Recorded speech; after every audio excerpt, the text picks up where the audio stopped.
So we are back for another episode of Coffee, Chaos, and Cash Flow. And our last one was very poignant moments. I'm glad that Eric, we got deep with Eric. Yeah. And he really showed us a side that, I don't know, it really just made me think differently of you, man. Like, think highly of you. But today we're going to get into your co-founder, your partner in crime, Mr. Aram Street. Howdy. Spring break. So, Aram, give us some background. Sure. What brought you to the field of entrepreneurship? So I got involved in my first career, my only career, I guess, as a household manager, which is essentially a North American term for a butler. I came to Lexington very much on a whim back in 2012, and a few months later started working for a private family here that had a really big house on a horse farm, and kind of tripped into that position by accident. They sent me to an academy up in Toronto, Ontario, where I got certified to be a certified butler. Managed that estate for 8 years. And then when that wrapped up and I was done, my wife and I talked. We had interviewed at several other similar jobs like that across the US and just realized we didn't really want to be in that genre anymore. So left that to start a cleaning company, and we've been self-employed ever since. So that's how we got here. And I've done a handful of different things since then, some really short-term business endeavors, as well as, I sell the cleaning company, and then I got involved with Eric and Clean Space. That's kind of one of the more recent projects. And so I've been a little all over the place. Good stuff. So what would you say, what was the biggest challenge? I mean, maybe from a mindset shift in going from like a W-2 employee to owning a small business. Yeah.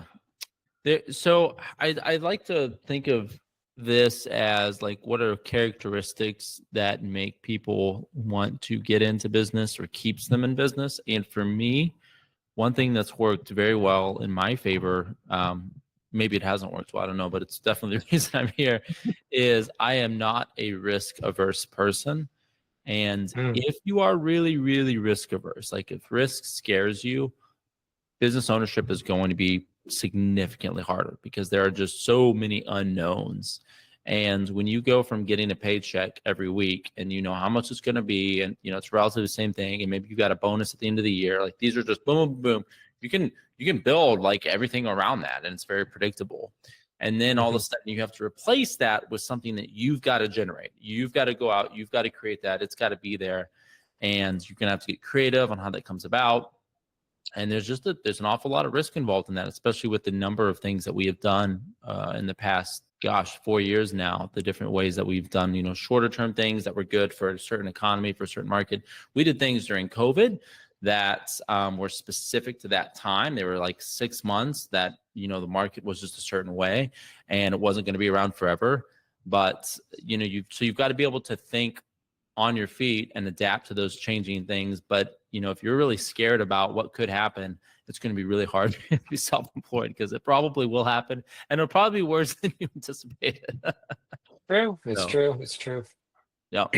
So as a business owner and everything, like you've had a day where you've wanted to quit, where you wanted to like dust off the old resume and go household manage for someone else or, something else. You mind sharing that day or sharing, and obviously you don't have to, It's, okay. I honestly have not had that day. I have had really rough moments, and, I'm sure there'll be times where we talk a little bit more in depth about some of those points, but I can honestly say, at least that I can remember, I'm trying to be careful here so I don't say something that's not true, but I don't think I've definitely never considered going back into household management. And there were a couple of positions that I thought I might take at a couple points as very, very part-time, positions just for a momentary thing. But I have definitely decided to not go back into full-time employment as a primary source of income. It's known, I call that being thoroughly unemployable. And that's definitely where I'm at now. Like I may have had to do some things differently. I might have to, I've done Uber and Lyft driving. That's how Yemi and I got connected. We're here because I was driving Uber and Lyft years ago. Yes. So that's how the three of us, are all on this podcast together. DoorDash, I've done all those things. There were different pivots and things you have to do along the way when you're building a business potentially. But getting a job was just that has not been on the table for some time. And that's just a mindset thing. If you've ever read Rich Dad, Poor Dad or the Cash Flow Quadrant, Robert Kiyosaki is the guy that's responsible. Like if you're the one person or one idea that really has got me here, it was his cash flow quadrant and just understanding that there are other ways to make money, that aren't strictly just showing up, clocking in and out at a job. And it was that moment, that was like a real watershed moment for me mentally. It was like, oh, there are other ways this can be done. There are more efficient ways it can be done. There are ways you can make a lot more money, a lot more efficiently.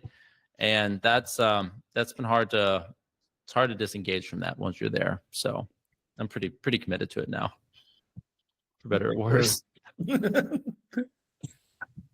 Awesome, man. Yeah.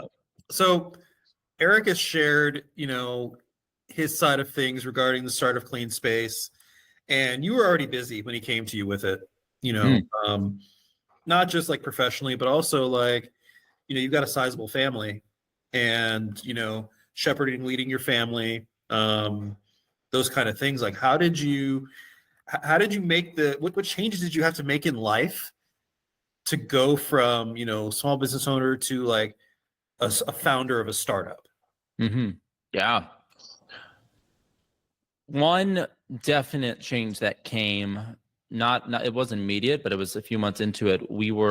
I was building Lex Clean. I was also part of another organization that was basically an MLM business structure that I'd been building for several years with a wonderful group of people that I dearly love to this day, and still really enjoy a lot of aspects about the business model. But at the time that I started getting more involved with Clean Space, especially because early on, Eric was developing it, and there wasn't, since I'm not the programmer, there wasn't really anything I did in the very, very early days while he was building it, right? I was just kind of waiting around for us to get close to launch before we could start, I could start implementing stuff on the sales and development side past actually having a product. So initially, I was doing three things, right? I was doing that business, I was doing Lex Clean, and then I was like starting to figure out what was going on with Clean Space as he's developing it. But when we got closer to launch, I had to make the decision, like, look, I'm going to either end up doing three things very, very, very poorly,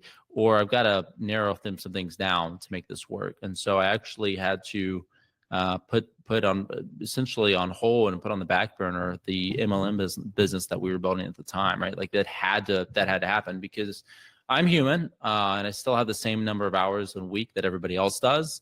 And when you have a family and multiple children, we have 5, you've got to figure out what's going to take the hit, right? And ideally it shouldn't be your family.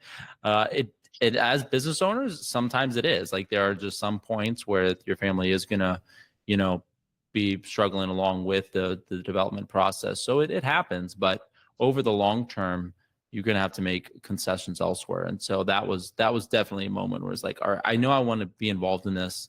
I know I want to be, a team player at a higher level, and I'm not going to be able to do that if I don't reorganize some things. So had to let that go.